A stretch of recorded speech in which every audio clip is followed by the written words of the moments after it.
Now let's look at how to graph this linear function by Excel. So first, let's go to the spreadsheet, and this is what I strongly recommend is for each question, create a new worksheet. Okay, and here it is 1.2 C, which is y equals to 4x plus 4 graph. And here, the function, I'm just putting this on the top, y equals 4x plus 4. That's the function. And the range of x is from -3 to 6. Let me just double check. -4 to 6. Okay. All right. So in order to do this, in order to graph this, what we need to do is first create a column of x, a row of x, create a row of y. Okay, and here for x, since we have been told it is range of x from -4 to +6 with a unitary increment. That means we are going from -4 to -3 to -2 and -1 and 0 up to 6.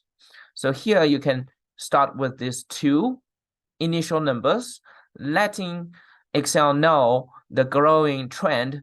And if the growing trend holds constant, holds unchanged for x, then you can just highlight both, right? And then drag to fill the cells underneath up to 6. Okay, so this way you're telling Excel, hey, this initial two are the information, and then for the following sequence of this arrow of numbers, we just need to hold this trend unchanged. And then for y, what is y? Y is 4x plus 4. So it's 4 times of the corresponding value of x plus 4, right? And here you can see that's why x is considered a variable. X is like a basket, and inside it can be any number. Then we're going to find the dependent variable y, the value of the dependent variable, which is dependent on the x by a certain conversion. And the conversion here is 4x plus 4, right? And here you can always double click on this cell to see if your calculation is correct. 4 times A3, and A3 is highlighted as blue, and the corresponding invoked cell is also shaded as blue. So it tells you which cell are you invoking. So it's 4 times of the first of x, the first value of x, that's -4 plus 4. That's right. And then we can just drag all the way to the very bottom of x. And here you can randomly select one of those number of y to make sure that your calculation is correct.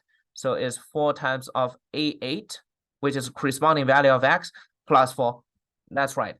Okay, so here it is how we create the columns of x and the corresponding columns of y. So now the question is, how can we graph it? So what we need is to go to insert. You can insert a bunch of things. You can insert a graph. You can insert a bar chart. You can insert a text box, stuff like that. So here we need to insert a graph. The graph that we are to insert is this one, which is called line with markers, because we would like to have each dot to stand out. Each dot, like -4, -12 combination, each dot to stand out in this graph. Okay, so now we didn't select any data, so we have a blank graph to start with, and automatically Excel introduces you to this interface, which is called chart design. That's where my cursor is. And then you should hit select data. Okay. So now you have to tell them the range of data. So for the legend entries, which is considered as the vertical axis, right? Because the other one is the horizontal. So here it is a vertical axis. We have to add vertical. So you need to tell the name of this axis, of this series, of this graph. Okay, say y on x. And then for the values of y, you need to clear whatever remains, but only keep this equal sign, telling Excel you are invoking those values, and the values that you need to invoke are the values of y. Okay, so now let's look at this. You can click OK. Let's look at this. It is actually, Excel actually graph this kind of by default. How? The default is that the horizontal axis starts with 0. Is that what we want?